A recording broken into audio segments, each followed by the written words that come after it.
बहुत से लोग सोचते हैं कि साइंस सिर्फ मुश्किल फैक्ट्स की एक लंबी लिस्ट है। वे कॉम्प्लिकेटेड फॉर्मूलाज, अजीब नामों, मोटी किताबों की तस्वीरें सोचते हैं, लेकिन यह साइंस की असली कहानी नहीं है। साइंस आंसर्स को याद करने के बारे में नहीं है। यह सवाल पूछने का एक खास तरीका है, एक पावरफुल मेथड जिसे हमने दुनिया को समझने के लिए डेवलप किया है। इसे एक सफर की तरह सोचो, अननोन में एक एडवेंचर की तरह। हम सब नेचुरल क्यूरियोसिटी के साथ पैदा होते हैं। हम पूछते हैं, आसमान नीला क्यों है? रात में सूरज कहां चला जाता है? साइंस इन सवालों के रियल एविडेंस बेस्ड आंसर्स ढूंढता है, नेचर की क्यूरियोसिटी को सेटिस्फाई करने का एक टूल। साइंस का असली जादू ये एक प्रोसेस है, कोई डेस्टिनेशन नहीं। यह सोचने का तरीका है। यह हमें केयरफुली ऑब्जर्व करना और उस पर सवाल उठाना सिखाता है। यह एक्सप्लेनेशंस ढूंढना सिखाता है, स्केप्टिकल होना सिखाता है, सिर्फ मान लेने का नहीं। साइंस हमें खुद पता लगाने के लिए इंकरेज करता है। यह सफर हजारों साल पहले शुरू हुआ, जब हमारे एंसेस्टर्स ने तारों को देखा और अपनी जगह के बारे में सोचा। इंक्वायरी की भावना, नेचर की ग्रैंड मशीनरी को समझने की इच्छा, यही साइंस का दिल है। यह डिस्कवरी की लगातार कहानी है, इंफॉर्मेशन का स्टैटिक कलेक्शन नहीं। यह तरीका हम सबके लिए महत्वपूर्ण है। यह रियल वर्ल्ड प्रॉब्लम्स सॉल्व करता है। साफ पानी, स्मार्टफोन्स, इन सब के पीछे साइंटिफिक अंडरस्टैंडिंग है। बीमारियों का इलाज करना, ज्यादा खाना उगाना, दूर तक कम्युनिकेट करना। लेकिन इसका महत्व और भी गहरा है। किसी भी साइंटिफिक जर्नी का पहला स्टेप ऑब्जर्वेशन है। हजारों सालों से इंसान अपने आसपास की दुनिया को देखते आ रहे हैं। हमारे पुराने पूर्वज कमाल के ऑब्जर्वर थे। उन्होंने सूरज और चांद की मूवमेंट्स को आसमान में ट्रैक किया, तारों की मूवमेंट्स को भी। उन्होंने देखा कि ये सेलेस्टियल बॉडीज एक प्रेडिक्टेबल पैटर्न में चलती है। सूरज पूरब में उगता और पश्चिम में डूबता हर दिन, चांद पतले क्रेसेंट से फुल सर्कल और फिर वापस हर महीने। कॉन्स्टलेशन सालाना दिखाई देना, मौसम का संकेत। ये काउंटलेस ऑब्जर्वेशन शुरुआती साइंस के रॉ डेटा थे। लेकिन सिर्फ कलेक्ट करना काफी नहीं है। अगला स्टेप उस डेटा के अंदर पैटर्न्स ढूंढना है। ज्यादातर तारे अपने कॉन्स्टलेशंस में फिक्स लगते थे। कुछ खास लाइट्स अलग तरह से चलती थीं। उन्हें कहा गया वॉन्डरर्स, यानी प्लैनेट्स। यह पहचान, प्रेडिक्टेबल को पजलिंग से अलग करना, एक बहुत बड़ी छलांग थी। एक बार पैटर्न मिलने पर वैज्ञानिक एक एक्सप्लेनेशन बनाते हैं। इसे मॉडल कहते हैं। एक मॉडल बताता है कि चीजें कैसे काम करती हैं। यह एक सिंप्लीफाइड रिप्रेजेंटेशन है। पुराने एस्ट्रोनॉमर्स ने यूनिवर्स का एक मॉडल बनाया। उन्हें लगा पृथ्वी स्टेशनरी है, सूरज, चांद, ग्रह, तारे, ये सब पृथ्वी के चारों ओर घूमते हैं। इसे जियोसेंट्रिक मॉडल कहते हैं। यह लॉजिकल मॉडल था जिसे वे अपनी आंखों से देख सकते थे। हमें पृथ्वी हिलती महसूस नहीं होती, पर हम रोज सूरज को चलते हुए देखते हैं। यह मॉडल लंबे समय तक सक्सेसफुल रहा। सूरज की पोजीशन और चांद की फेजेस को प्रेडिक्ट कर सकता था। मॉडल्स यूजफुल होने के लिए पूरी तरह सही नहीं होने चाहिए। वे रियलिटी की अप्रोक्सीमेशंस हैं। जियोसेंट्रिक मॉडल एक शानदार फर्स्ट ड्राफ्ट था, लेकिन साइंस अपने मॉडल्स को टेस्ट करना बंद नहीं करता। हमेशा खुला रहता है कि एक बेहतर मॉडल मिले जो और ऑब्जर्वेशन एक्सप्लेन करे।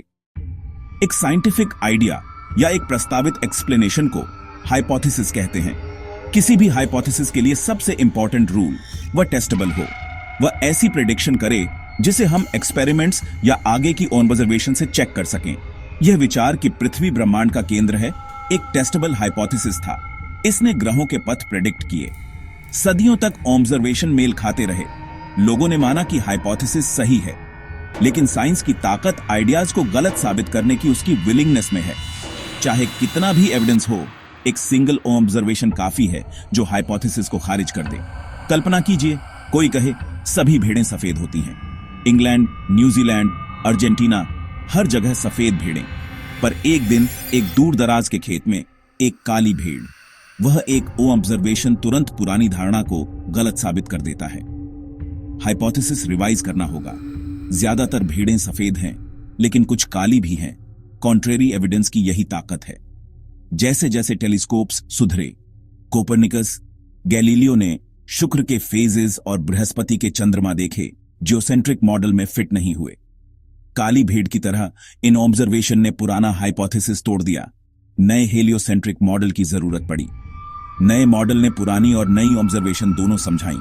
वैज्ञानिक क्रांति की शुरुआत।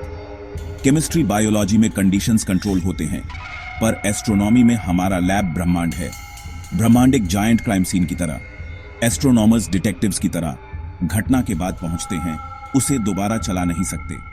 वे एविडेंस इकट्ठा करते हैं, दूर की लाइट। यह लाइट एक कॉस्मिक फिंगरप्रिंट है। उससे पता चलता है तारा किससे बना है, कितना गर्म है, कितना दूर है, कैसे चल रहा है। रेड शिफ्ट बताता है गैलेक्सी दूर जा रही है, लगभग सभी गैलेक्सीज रेड शिफ्टेड।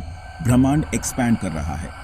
जैसे जूरी को एविडेंस, वैसे ही साइंस में peer review, method, data, conclusions, सबकी जांच के बाद ही आइडिया स्वीकार होता है। साइंस की कहानी लगातार रिफाइनमेंट की है, एक प्रक्रिया जो हमेशा बेहतर होती है, सच्चाई के करीब पहुंचती है, पर अंतिम उत्तर का दावा नहीं करती। एक स्वीकृत साइंटिफिक थ्योरी कहानी का अंत नहीं, यह अभी की सबसे अच्छी एक्सप्लेनेशन है, उपलब्ध एविडेंस के आधार पर। ग्रेविटी, न्यूटन के विचारों से शुरू, सेब का गिरना, चंद्रमा की कक्षा, 2 सदियों से अधिक तक उसकी थ्योरी किंग रही, हर टेस्ट पास किया। फिर बुध की कक्षा के सूक्ष्म ऑब्जर्वेशन फिट नहीं हुए, डेटा में एक काली भेड़। आइंस्टीन की जनरल रिलेटिविटी आई, वह सब समझाया जो न्यूटन ने किया, और बुध की अजीब कक्षा भी, नई प्रेडिक्शन, रोशनी का गुरुत्व से मुड़ना, ग्रहण में कंफर्म। क्या न्यूटन गलत थे? नहीं, उनकी थ्योरी एक्सेलेंट अप्रोक्सीमेशन थी जो ज्यादातर स्थितियों में काम करती है। आइंस्टीन और अधिक कंप्लीट अप्रोक्सीमेशन, यह हर जगह काम करती दिखती है, पर शायद कल कोई नया ऑब्जर्वेशन हमें और गहराई तक ले जाए। यही सेल्फ करेक्टिंग नेचर साइंस की ताकत है। साइंस हर चीज पर सवाल उठाने की नींव पर बना है, खासकर अपने कंक्लूजन्स पर। साइंटिस्ट्स स्केप्टिकल होने की ट्रेनिंग लेते हैं, एक दूसरे के काम को लगातार चैलेंज करते हैं। यही ऑर्गेनाइज्ड स्केप्टिसिज्म साइंस को आगे बढ़ने देता है। अन्य विश्वास प्रणालियों के विपरीत, जो प्राचीन ग्रंथों या अनक्वेश्चनेबल अथॉरिटी पर निर्भर हो सकती है, साइंस केवल एविडेंस पर निर्भर करता है। यदि नया एविडेंस पुराने विचार का खंडन करे, विचार बदलना होगा। इस तरह नॉलेज बढ़ती है और अधिक एक्यूरेट होती जाती है। और इस प्रक्रिया का सबसे खूबसूरत हिस्सा, कोई भी इसका हिस्सा बन सकता है। आपको फेमस प्रोफेसर होना जरूरी नहीं।